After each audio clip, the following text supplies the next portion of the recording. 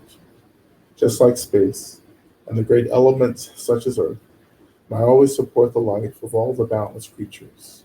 And until they pass away from pain, may I also be the source of life for all the realms of varied beings that reach into the ends of space.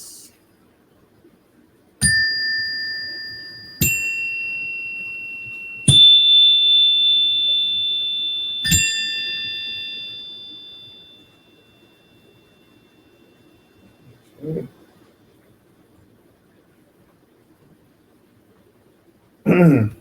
All right, everyone.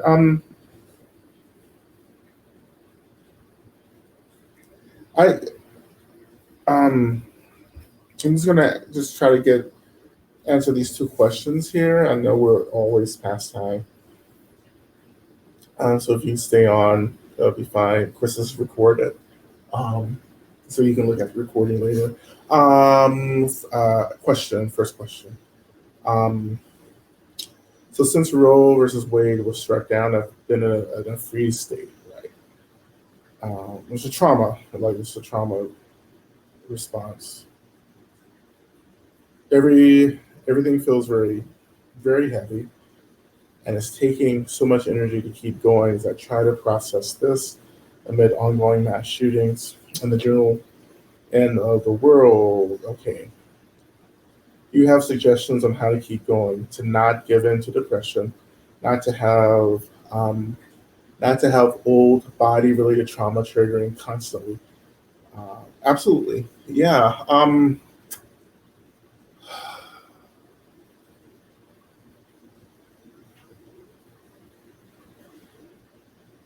One, so this is something that I've been meaning to say as well.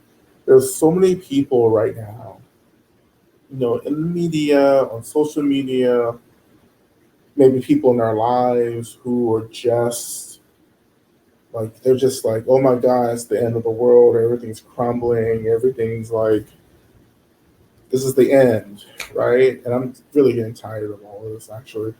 So there's so many people, the people the people who are speaking the loudest, some of the people who have the largest platforms are people who actually don't know how to struggle,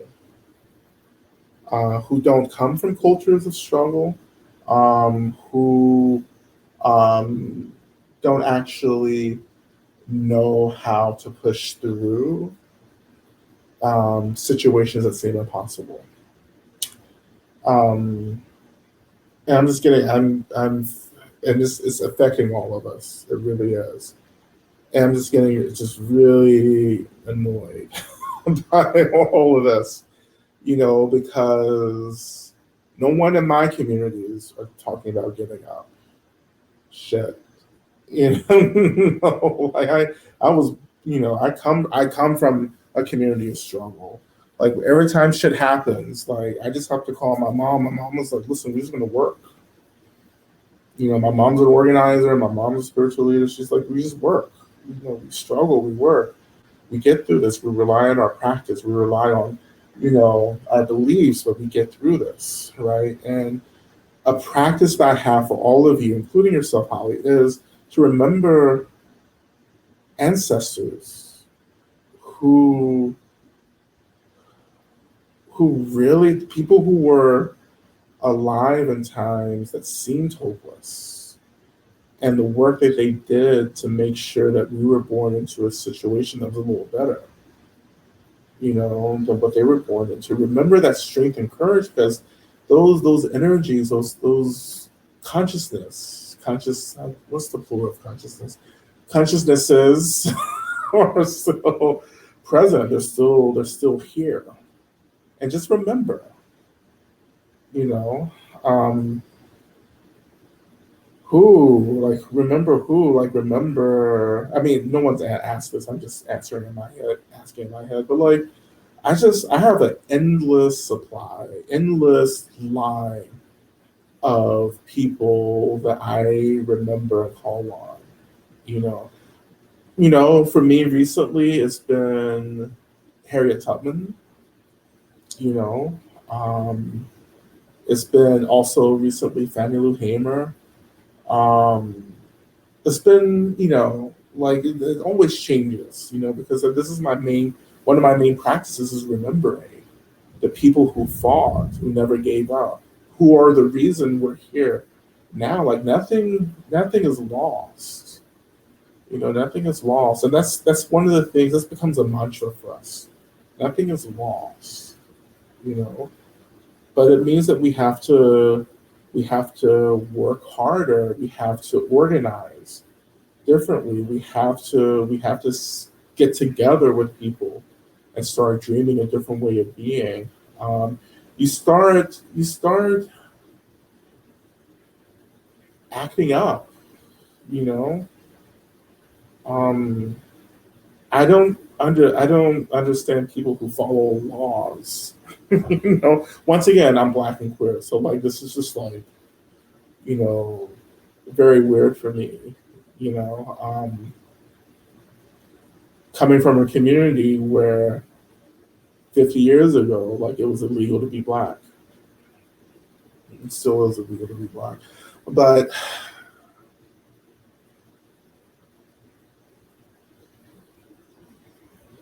yeah, yeah. So this is the main practice to remember someone, evoke someone who struggled before us, who came before us, and to call on their strength, to call on their consciousness. Like this is really important. Like this is very tantric. You know, this is like guru yoga. Like guru yoga is like opening our minds to the realization of the teacher, of the lama, right, of the guru. We do the same thing with those who've come before us, right? Um, yeah. And then this last question, we have more questions. So how do we distinguish between withdrawing our projections of realness and numbing, shutting out our connections to the phenomenal? Well, you still feel everything. Like numbness is the lack of feeling. Like you still feel it. Like the thing is always we're holding space for everything. We're not bypassing it. We're not erasing. We're holding space and not reacting.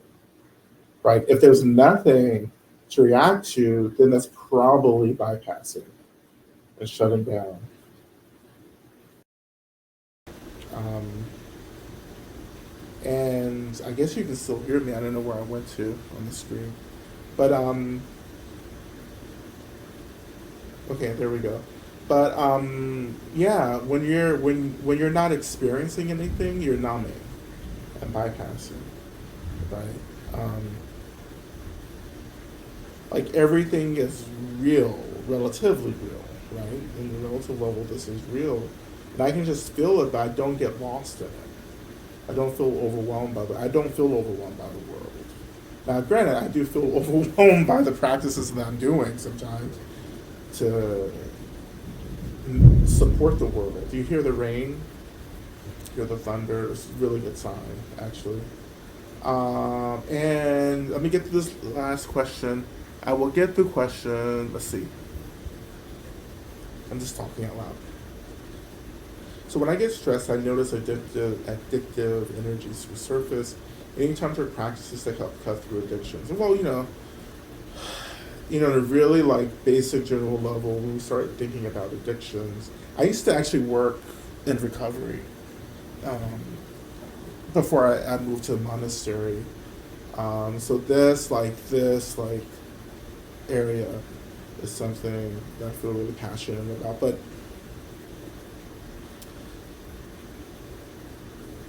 yeah, addiction from a Buddhist psychology, tantric perspective is, it's just a way that we're bypassing, avoiding the hurts. What is the real hurt that we feel as if we don't have the capacity to tend to, right? And so, as I've often, talked about in this space, for me, um, I call on uh, my circle of care, like my benefactors, like we did, like when we were offering prayers, like calling all your benefactors, all the people who love you, and I ask for help. I ask them to support me as I hold space for the things that I just really kind of want to run away from, or the things that I really just kind of want to cover over by doing something else. You know, there's a skillful way. I call it. I don't know if this is the right. It's called the pendulum. I think this is the right term. Pendulum, where you go in and out. Right? Yeah, I think this is right. You go in and out of relationship with an experience of discomfort. And so what I mean by that is that like you can skillfully choose to avoid something. Like if there's something that's too much to deal with, like when we do our trauma work, you know, um, it's like trauma work isn't about always just like diving into the trauma. It's about creating conditions where we have agency to choose how to be in a relationship to our trauma, right? And so sometimes it means that like I am intentionally not dealing with this with something painful. Now this is the key word here, intentionally. Like I am making a choice to do something else, to change the channel for a period, which allows me to feel some sense of restoration so I can come back later on and work with the energy, the uncomfortable energy. Um, that's a hard practice, but not impossible. And I think the more advancement or the more we practice, the easier that becomes. I'm saying it becomes easier when we're not bullshitting ourselves, right? This is the fine line. Like we can easily bullshit ourselves and say like, oh, I'm not gonna deal with this. I'm just gonna go watch Netflix, right? I'm gonna, do whatever. I'm gonna hop on social media and distract myself, right? It's a fine line because you can get stuck in that avoidance, But what I've trained to do with the help of teachers and community is that like, of course I first learned this from my teacher who said this very directly, he was like, sometimes you have to change the channel when it gets intense because you don't have what you need in the moment to really lean into this. So go somewhere else, have fun, rest, restore, and once you feel resourced, then you come back and you're handling and working with the discomfort, through the practices, right, as well. And the question here is cutting through addictions, right? In the tantric sense, right? We cut through. Well, the ultimate practice is realizing the nature of an addiction as being the expression of emptiness and space and energy, right? That's the ultimate practice. But the relative practice here, is really just asking ourselves, okay, what am I avoiding, right? And what do I need help in doing in terms of being in a relationship with the discomfort in the moment? Like, what kind of help do I need to call into my practice, into my experience, as well? And that's a strict tantric kind of advice that I would give, right? Ask for help. When I feel myself um, avoiding in a way that doesn't feel as if I have agency. It feels like a reaction. Then I ask, I acknowledge it and say, okay, this is what I see myself doing, and I want to ask for help from my benefactors, from my circle, to support me right now, right? And to help me experience what I can of the discomfort that I'm seeking to avoid. And then over time, the more you're in a relationship with discomfort, the more that experience transforms into something else. Right. Okay. I'm gonna leave it at there. So again, Saturday, right? You can come and ask questions, and we're just gonna be practicing. I'm gonna be working, um, just through just some traditional commentaries, around medicine Buddha and so forth, and we'll see what happens. We'll see what happens. Okay. So thank you, everyone. Please take care of yourself, and maybe I'll see some of you tomorrow for our first gathering. Okay? All right. Thank you, everyone. Please be well. Please remember to practice as well.